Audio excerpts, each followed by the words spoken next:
Hey guys, my name is Addition. On today's episode of Mailbox, we'll be addressing different mails from different people all over the world.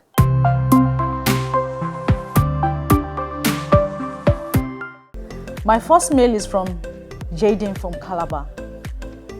He or she says, how do I have better studies despite family problems? How do I keep up doing great at school despite my family problem? What should be my routine so that I don't think about bad times in my family for better studies? So Jaden, bad times are on and off. This life is full of ups and downs. So really, there's no point in time that, there won't be an issue to address.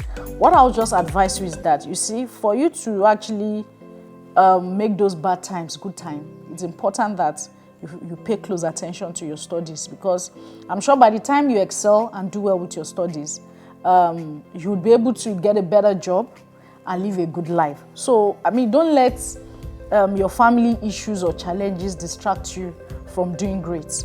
Your full concentration with your academics is very, very and extremely important. So, family problems, just like the slogan, problem no dey finish, So, it's important that you face your studies squarely and you are serious about it.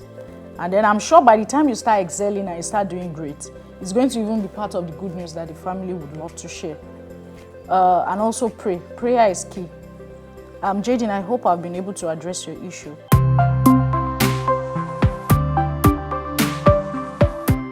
My second mail is from Abina from Germany.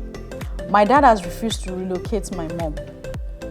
I live in Germany with my dad and brother. My mom is still in Ghana. We've been trying to relocate my mom also, but my dad is hesitant. They've had issues for so long that he feels this is an opportunity for them to be free. My brother and I really need our mom here, but my dad has somehow been blocking it. What do we do? Abina, it's clear that this situation is beyond your control. So, there must be a conversation or a score to settle between your dad and your mom. From your story, it's obvious that they've had communication issues. So what I will say is that you just need to appeal to your dad, because right now it looks like he's in control of most of the conversation as far as your mom coming to Germany is concerned. Then again, genuinely, you must also ask, if you speak to your mom, probably she doesn't even want to come. That's the truth. Maybe she doesn't want to come. So there's a difference between you needing your mom and your mom wanting to come. Maybe this relocation issue is a big deal for your mom and she doesn't want to come. So I'm sure there's going to be a reason in between that you guys need to know.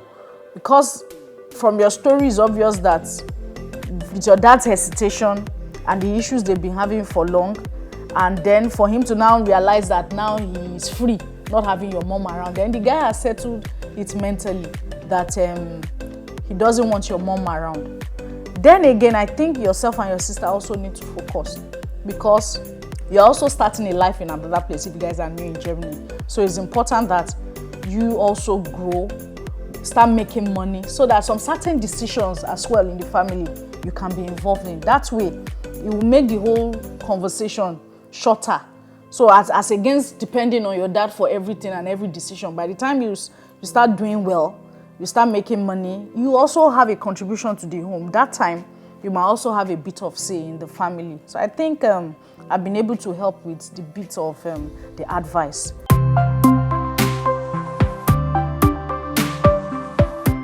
My next story is Miriam from Lagos. Miriam says, her mail says, how do I help my cousin who needs a child? My older cousin has been married for 15 years without a child. Yes, we are all Christians, but she has stopped talking to us because we advised them on trying adopting or IVF. She doesn't believe in all this, but we're only just trying to help. We are worried about her secluding herself from us because we heard of how the husband maltreats her. What do we do? So I think you guys are actually part of the problem your cousin is going through, and you ask me why. So first, let's get it clear. Nobody is the maker of child. You are not in charge of her having a child. So really, there's really nothing you can do about the situation. It's in the hand of God. He's the giver of children. But let's get that first clearly. Then secondly is that from your story, it seems that there's so much pressure around her. So when people are going through several situations, pressures from left, right, and center, some sorts of way would choke those people, and that way, in reacting, they might be very aggressive, because if they are picking advice, you are not in her shoes, you are not in her situation. So maybe you guys also need to take it easy on her. And then if she's saying that she doesn't believe in either IVF or adoption, the child is supposed to be hers. It's her decision. So why not allow her make her own decision at the right time? Because come to think of it, whatever the treatment on her IVF is also coming into her body, so she has to be ready mentally. Then if she's adopting too, she has to mentally understand that the child is her child, even if she's not the mother that gave birth to the child. So these things are different issues that need to be addressed. You guys need to, Miriam, you guys need to take it easy on your cousin, because she's actually going through a lot as far as pressure is concerned. So you guys should talk less about it. If she doesn't want to be disturbed, please just leave her alone.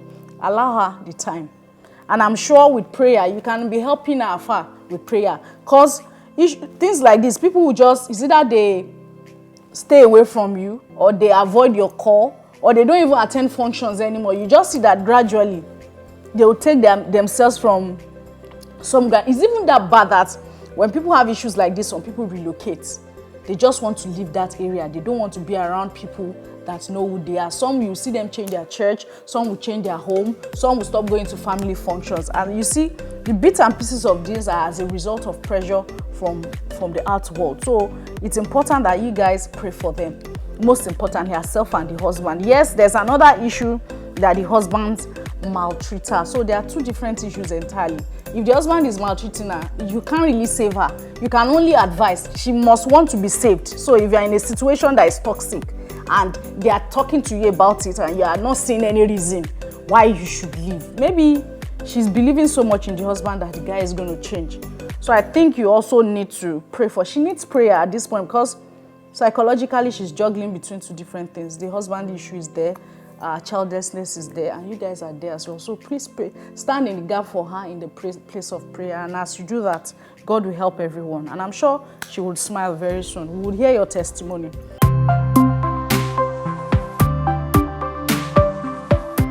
Thank you. That'll be all for today's episode of Mailbox. Thank you, and God bless you.